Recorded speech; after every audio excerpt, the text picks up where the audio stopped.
ഇതുപോലെ കഴിഞ്ഞ 2-3 വർഷമായിട്ട് ജർമ്മൻ കോച്ചിങ് ചെയ്യുന്ന കുട്ടികളുണ്ട്. അവർ പലരും B1 കംപ്ലീറ്റ് ചെയ്യുക, B2 കംപ്ലീറ്റ് ചെയ്യുക, പല മൊഡ്യൂൾസ് കംപ്ലീറ്റ് ആവുന്നില്ല. അവർക്ക് ഓക്സ് ബിൽഡിങ്ങിന് പഠിക്കാൻ പോകാൻ പറ്റുന്നില്ല.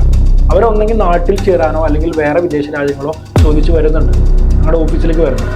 ഈ കുട്ടികൾക്ക് നല്ല ഓപ്ഷൻസ് ഉണ്ട്. അതായത് ജർമ്മനിയിൽ നമുക്ക് ഓക്സ് ബിൽഡിംഗ് അല്ലാതെ അവിടെ യൂണിവേഴ്സിറ്റി പ്രോഗ്രാംസ് ഉണ്ട്. അതായത് അവിടെ കമ്പ്യൂട്ടർ സയൻസ് റിലേറ്റഡ് പ്രോഗ്രാംസ് ആണ് നല്ലത്. കാരണം അവർക്ക് കൂടുതൽ ലാംഗ്വേജ് സ്കിൽസ് ഒന്നും വേണ്ട ഒരു ജോബ് കിട്ടാനൊക്കെ. അപ്പൊ അതുപോലെ നമുക്ക് ചെയ്യാൻ പറ്റുന്ന കുറച്ച് യൂണിവേഴ്സിറ്റി ആണ് Ardern university, university of applied science, BSBI, ഇതുപോലത്തെ സ്മോൾ കോളേജസ്, സ്മോൾ യൂണിവേഴ്സിറ്റീസ് ഈ പറയുന്ന ബെർലിൻ എന്ന് പറയുന്ന ജർമ്മനിയുടെ തലസ്ഥാനത്തുണ്ട്.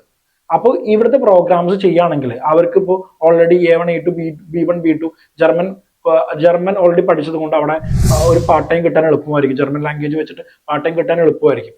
അപ്പോൾ ഹോസ് ബിൽഡിങ്ങിന് പോകാൻ പറ്റാത്ത കുട്ടികൾ, അതായത് പോകാൻ പറ്റും, B2 കംപ്ലീറ്റ് ചെയ്യുന്നില്ല, അതുപോലത്തെ കുട്ടികൾക്ക് ഈ പറയുന്ന ജർമ്മനിയിലെ പ്രൈവറ്റ് യൂണിവേഴ്സിറ്റികൾ ഡയറക്റ്റ് +2 കഴിഞ്ഞിട്ട് ബാച്ചിലേഴ്സിൽ ജോയിൻ ചെയ്യാൻ പറ്റുന്ന പ്രൈവറ്റ് യൂണിവേഴ്സിറ്റികൾ ബെർലിനിലുണ്ട്.